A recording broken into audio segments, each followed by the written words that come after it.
Hello guys, welcome back to Let's Play Megaman. This is yours truly, Midnight Zero, and in our last episode, we took down Bomb Man, Gutsman, and Cutman, the first three of the 6 evil robots, well, now evil robots, that we need to defeat to get to Dr. Wily.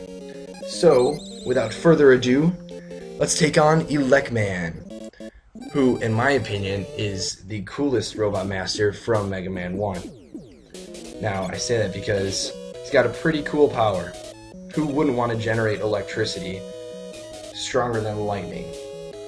And, in my opinion, because my favorite color is yellow, he just looks really cool. And I'll probably attach a picture at the end of the video so you guys can check him out. Also, you guys will notice that his stage has some awesome music. I love the music in his stage. And I'm pretty big on video game music, so it takes a lot to earn my respect from a video game music standpoint. What I say is really good video game music is music that you listen to outside of the video game. So typically, you're in the game, you're playing, you're having fun, and the music's in the background, and it's enjoyable. So most games, it's there, and it doesn't detract from the experience, so you're playing and it's all good, but the truly great music is music that you want to listen to even when you're not playing the game. So all those video game songs I have on my iPod, that's some solid video game music.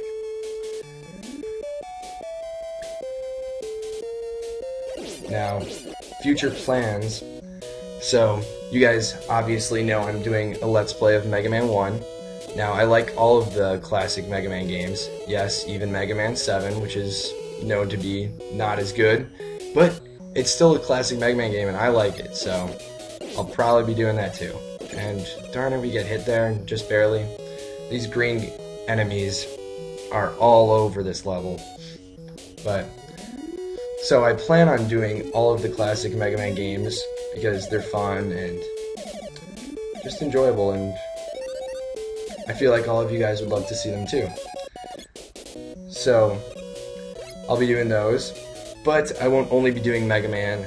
I'll be throwing in some other Let's Plays at the same time too, primarily retro games for the NES, SNES, or Japanese exclusive games that I've gotten that you guys have probably never seen before, and I think you guys would appreciate watching.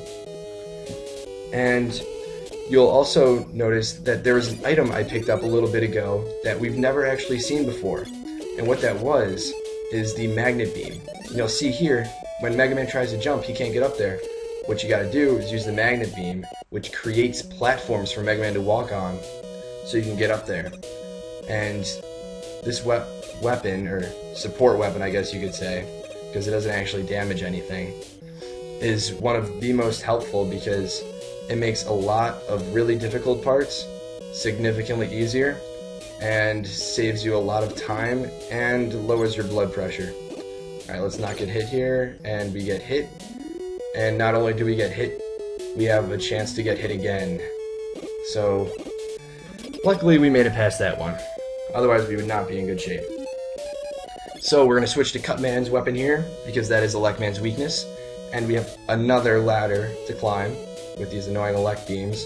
If you get hit by one, you're going to fall a lot and take a lot of damage and use up a lot of time and get really frustrated, to say the least.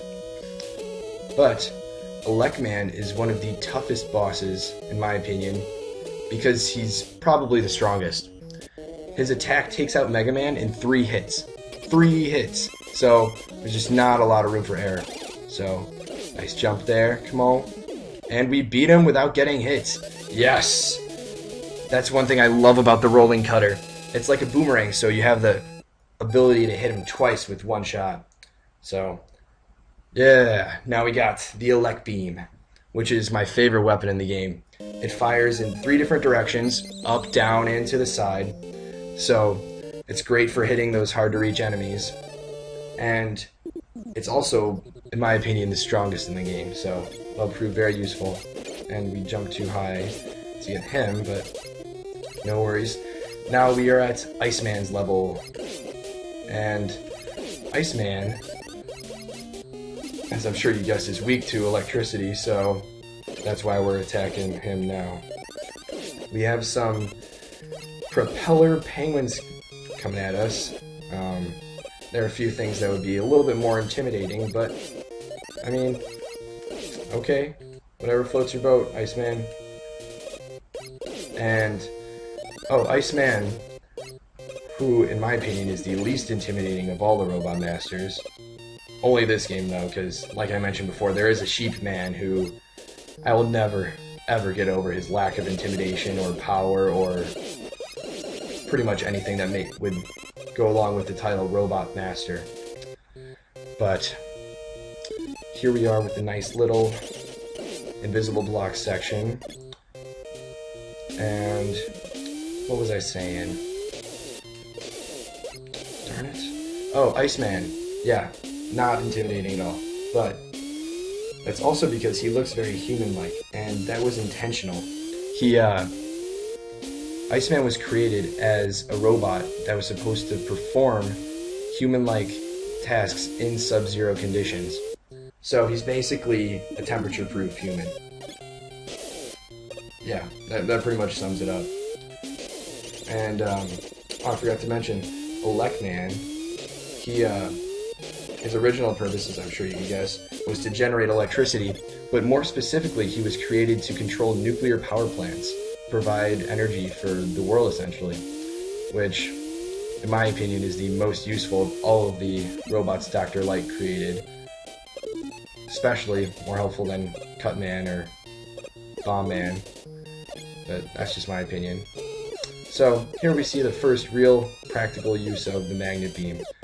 We have this long section here with a ton of platforms that are shooting at us and jumping around, and overall just a pain. But with the magnet beam, we can just run right across and make our lives significantly easier. So, that's exactly what we do. Now here we're dropping down, get some life energy. We'll refill our magnet beam a little bit. And we're slipping in a slide in. We'll make Megaman do a little dance here. Whoop, whoop, whoop.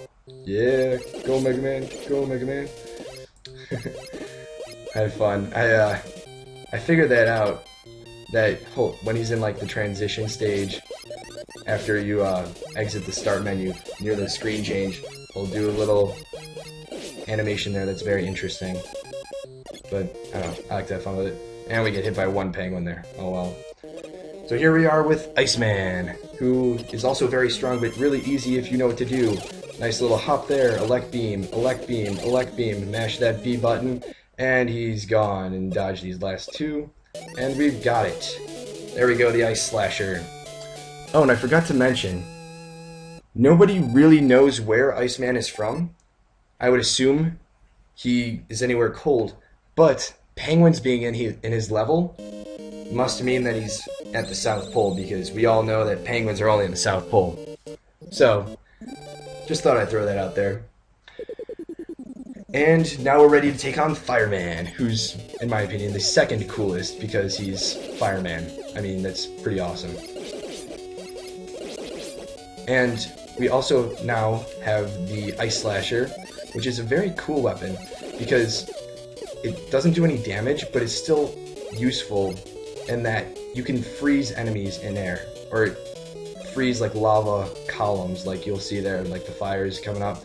You can actually freeze them and use them as a platform.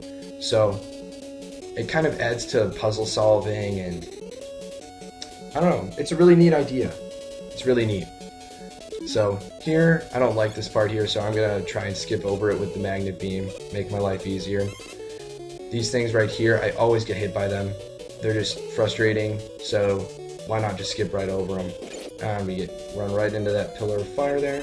It's okay though, we got plenty of health. Alright, falling down. Keep on going. Those fireballs that fall from the, or that like shoot up and then fall from the ceiling are really not that bad. They're annoying from time to time, but for the most part, they're not too difficult. They only get annoying when they spew up and get to go off the screen just as you're reaching the top, because then they might fall on you without you even being able to see where they're coming from. And so here's another section where the magnet beam makes our lives a lot easier. Also, I think as far as like stage design goes, Fireman has the coolest one. I love all the red background and fire and the lava on the bottom. It's really very creative and I'm impressed. We have those annoying floor enemies, but what you gonna do? So here we are at Fireman, where we have 2 columns of lava, or fire, ready to attack us. Got these ceiling enemies. Take them down. A little health. Thank you very much. Much appreciated. And Fireman is another boss that, in my opinion, there's really no strategy for him. I've seen people do perfect runs of him and not get hit, but I just can't do it. I try my best. I just kind of charge and go all out. You'll probably hear me mashing the B button just to get my ice slashers off in time. Yep.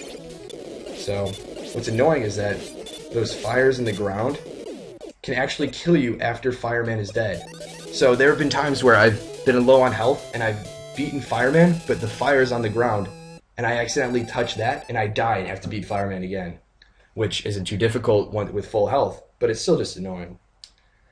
So now we have Fireman's weapon, which is one of the first weapons that involves a shield around Megaman, which proves very useful. So you'll see here, we defeated all 6 robot masters, so we're ready to take on Dr. Wily, who looks like an evil scientist, pretty much stereotypically. Mad scientist with a lab coat, crazy hair, and so we can take him down next time. We're pretty low on time, but this has been fun, and if you enjoyed the video, please hit that like button, and if you're looking forward to seeing some more Mega Man and more video gaming in the future, please subscribe. Until then, I will see you guys next time, and this is Midnight Zero, signing out.